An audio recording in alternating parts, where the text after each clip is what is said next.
Are you prepared to navigate today's bond markets for your clients? With decades of experience, MFS has helped advisors uncover fixed income investment opportunities through volatile markets. Learn more at mfs.com. Blog Talk Radio. Welcome to Partners in Health and Biz with your host, Gail Dixon. Tune in every Saturday, 9 a.m. for great shows about obtaining and maintaining health, business, and finance. Learn from the experts here at pihradio.net. And now, broadcasting from the Partners in Health and Biz studio, here's Gail. Well, good morning, everyone. Good morning. Welcome to my show. Welcome to Partners in Health and Biz. This is so exciting. I'm so happy you could join me. And today we have a very special guest. If you've been to the website, www.pihradio.net, you know. And also if you visited partnersinhealth.biz. So, my special guest, let me get this little frog out of my throat. My special guest is Mr. Jeff Tippett. And let me tell you just a little bit about him.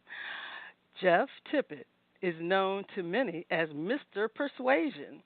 Jeff Tippett is a subject matter expert on persuasive communications. He speaks to international audiences through keynotes and seminars. Jeff helps attendees increase their effectiveness, gives them powerful tools to help reach their goals, and empowers attendees to positively impact their organizations or businesses. He's also an author. His second book, slated for a January 2019 release, is entitled Unleashing Your Superpower, Why Persuasive Communication is the Only Force You Will Ever Need.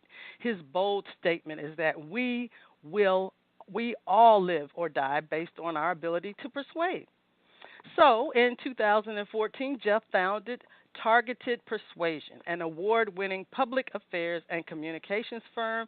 He has worked with renowned brands like Airbnb, the National Restaurant Association, the League of Women Voters, the League of Conservation Voters, plus others.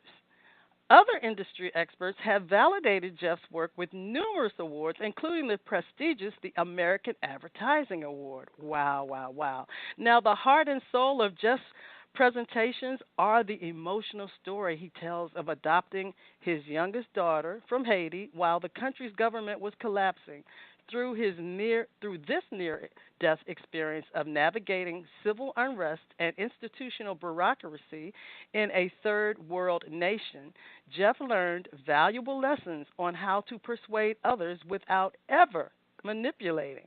Jeff unpacks these secrets of the superpower of persuasion in every presentation. And so without further ado, I am opening Jeff's mic and welcoming him to Partners in Health and Biz. Good morning, Jeff. Welcome to Partners in Health and Biz. How are you? Good morning, Gail. I am fantastic. Thank you for having me on today. Oh, thank you for being my special guest. This is so exciting. You're an author of several books. You're a motivational speaker, an entrepreneur.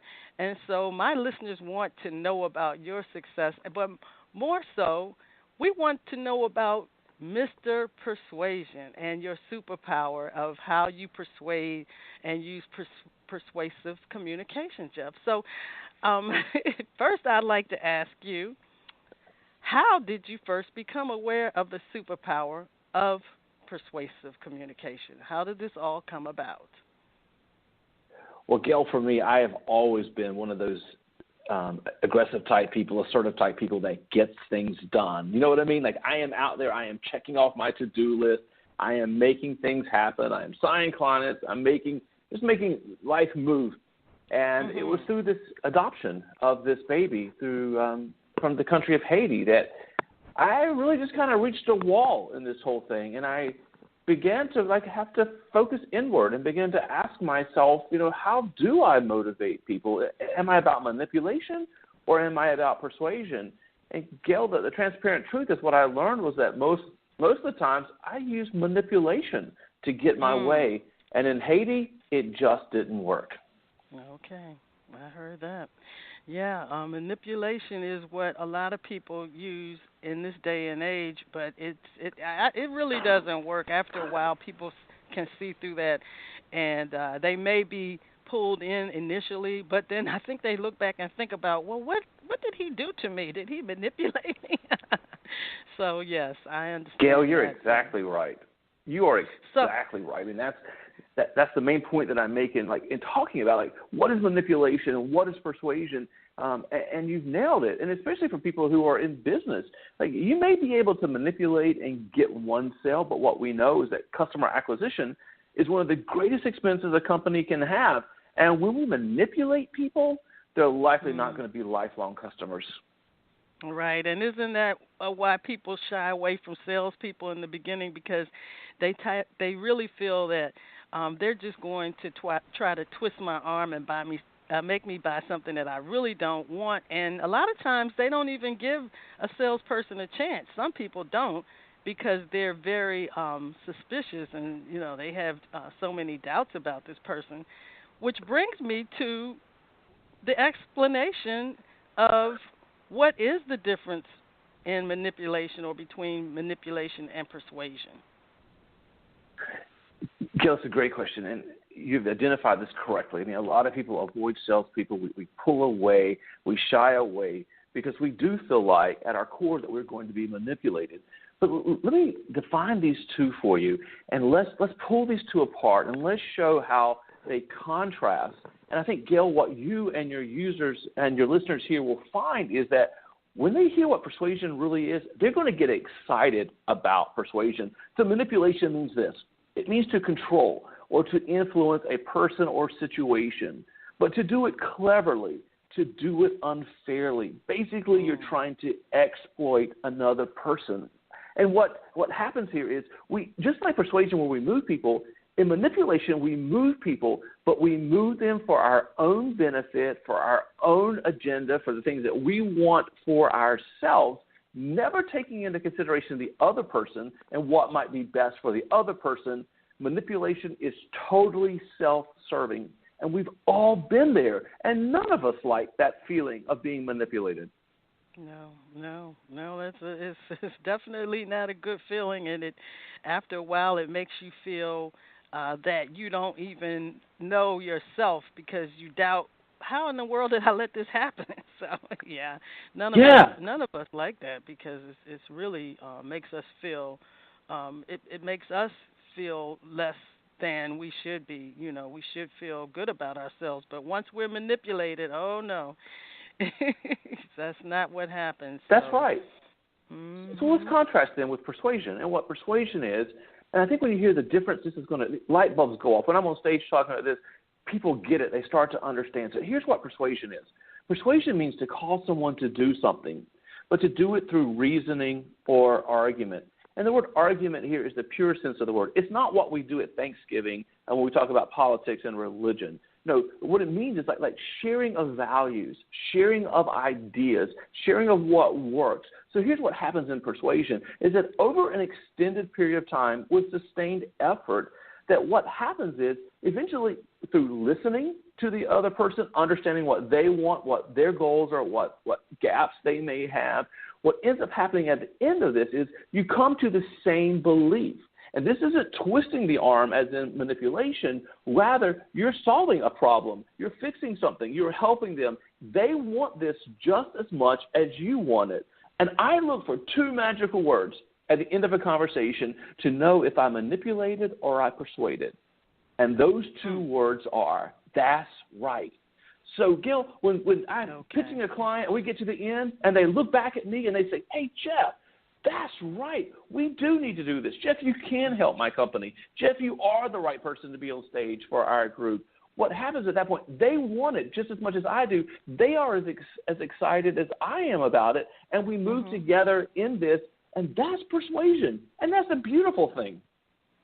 Right, because I know I have a background in sales and marketing, and the main thing I've experienced is like you say, you want to first of all find out what the needs of your client, what they need.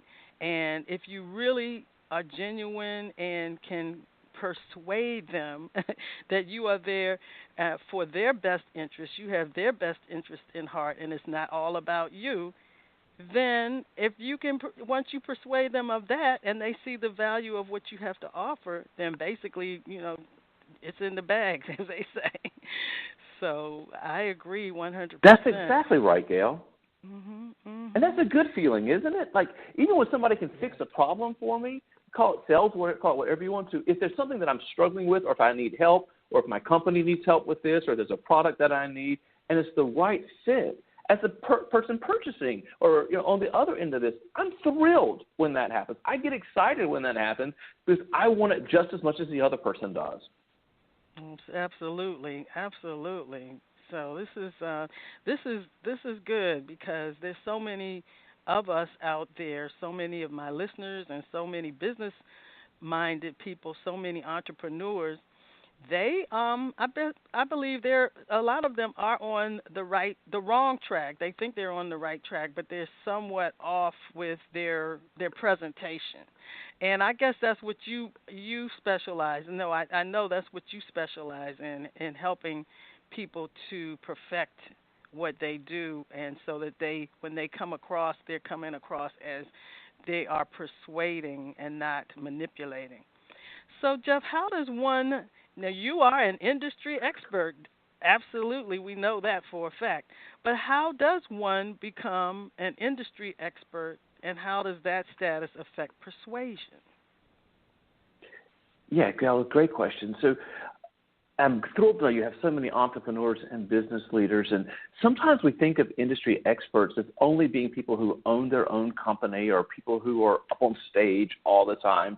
But I think that each one of us should be exploring the areas in which we are an industry expert. And my promise to people is this: there is something that you know more about than other people know about, and other people need to know that information. And so even if you're inside of a company, by setting yourself up as an industry expert, you can create a situation where maybe you're ready for a change in life and people are coming to you, asking you to come over, or maybe there's another company then that recruits you over. Or if you're an entrepreneur, like, it's one of the best things that you can do, like, to attract funding and to attract new customers, is being known as that industry expert, the guru in that particular space. And we all have different ways. Like, we don't have to pretend like, we're Gary Vee or anyone else. So we can be exactly who we are in this. And it's a pretty simple process that I walk people through in understanding how you can become an industry expert. First of all, is that you need to understand your own skills. What expertise do you have?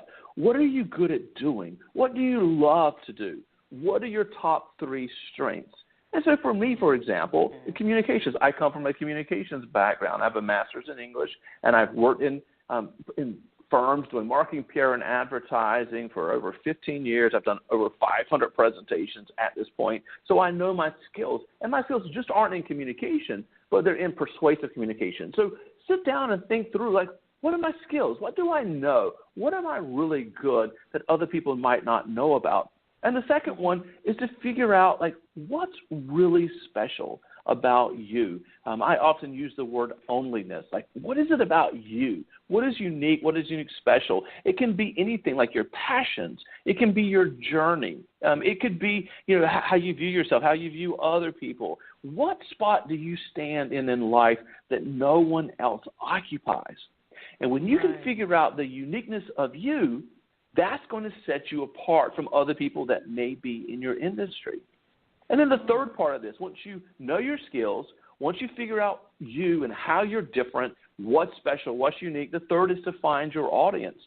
And this is extremely easy today in today's world, digital world, where we have hashtags and we have social media and we have so many unique ways to search and to find our audience. And here's the thing, we don't have to have like this major audience for most of us. Most of us can go down to a very specialized niche. In fact, I think people are better served when they specialize in something very narrow. Find your audience, find the group of people there that need that message, what you have, and then, of course, from that, begin to work in the ways that you communicate to them. Right, yes, because, this